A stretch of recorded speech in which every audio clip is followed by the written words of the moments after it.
तर पालिका निवडणुकीच्या पार्श्वभूमीवर कबूतरखान्याचा विषय पुन्हा तापण्याची शक्यता आहे। जैन समुदायाच्या सभेनंतर आम्ही गिरगावकर संघटना आक्रमक झाली आहे आणि कबूतर go back to Marwar Rajasthan अशा आशयाचे पोस्टर्स लावण्यात आली आहेत।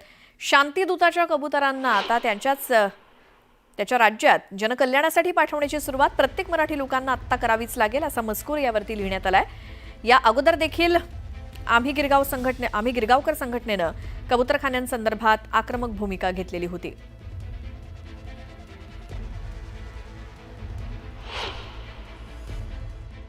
कबूतरखान्यामुळे आरोग्याला धोका निर्माण होणार आहे, जे कोर्टाने सांगितलं, माननीय कोर्टाने सांगितलं, मोठमोठ्या डॉक्टरांनी सांगितलं। जर त्यांना BMCनी परमिशन दिली तर आमच्या पण चिकन मटन सेंटरला तिकडेच परमिशन देण्यात यावी आणि उलटं चिकन मटनमुळे बॉडीमध्ये प्रोटीन्स निर्माण होतं, बॉडी चांगली होते। उलटं कबुतरामुळे त्या विष्ठेमुळे त्रास होतो, तर ह्याची पण तयारी त्यांनी ठेवावी। आणि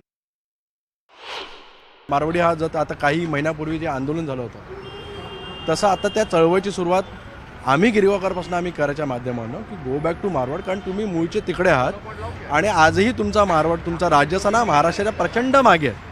तर तुम्ही इकडे टॅक्स भरण्यापेक्षा ना तुमच्या राजस्थानमध्ये जा, तिकडे व्यवसाय करा, तिकडे टॅक्स भरा आणि तुमच्या राजस्थानला मोठा करा। तुमची काडी मात्र आम्हाला इकडे गरज नाही आहे।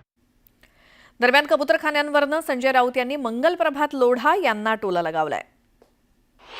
मरीन लाईन्सला एक जैन क्लब निर्माण झालेला आहे, लोढांचा जिमखाना, आपल्याला माहित असतं। ग्रँड मेडिकल जिमखाना होता, तो जैन समाजाने घेतला। तर त्याचं जे मैदान आहे त्याच्यामध्ये कबूतरखाना करावा ना, 100% करावा। आम्ही तिथे जाणार, दाणे घालायला येऊ कबुतरांना। आम्ही सुद्धा मानवतावादी, दयावादी, भूतदयावादी आहोत। पुढची बातमी बघूयात। अनंत तरेंचं ऐकलं असतं तर आज पश्चाताप झाला नसता असं म्हणत उद्धव ठाकरेंनी नाव न घेता एकनाथ शिंदेंवर टीका केली। ठाण्यात अनंत तरे यांच्या अनंत आकाश या पुस्तकाचा प्रकाशन सोहळा पार पडला। यावेळी बोलताना उद्धव ठाकरेंनी एकनाथ शिंदेंवरती जोरदार हल्लाबोल केला आणि ठाकरेंच्या या टीकेवर शहाजीबापू पाटील यांनी पलटवार केलाय। काही जण प्रामाणिकपणाने निष्ठेने सांगत असतात आणि अशी भोवताली गर्दी असते की आपल्याला कळते की हा माणूस खरा आहे, पण निष्ठेची मुखवटी लावलेली माणसं आपल्या आजूबाजूला एवढा वेढा घालून बसतात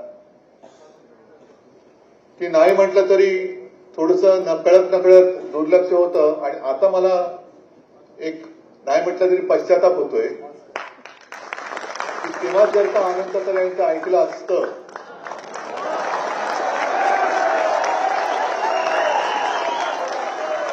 पण आता जरा कुठे गळ्याची येतं म्हटल्यानंतर अमित शहाच्या चरणी घालील लोटांगण करून वाचवा म्हणून हंबरडा फोडणारी माणसं दिसली नसती। अनंत तरेंचं जर उद्धव ठाकरेंनी ऐकलं असतं आणि अनंत तरे जर तसं बोललेले असले तर मी एवढं सांगतो की उद्धव साहेब, तुमची शिवसेना ही फक्त मुंबईपुरती मर्यादित 10 वार्डात राहिली असती। एकनाथ शिंदे साहेबांसारखी, गुलाबराव पाटलांसारखी, दादा भुसेसारखी अशी जबरदस्त शिवसेनेत काम करणारी नेते मंडळी होती, म्हणून तुम्ही मातोश्रीत निवांत बसून शिवसेना मोठी करू शकला। हे उद्धव साहेबांनी अजिबात विसरू नये।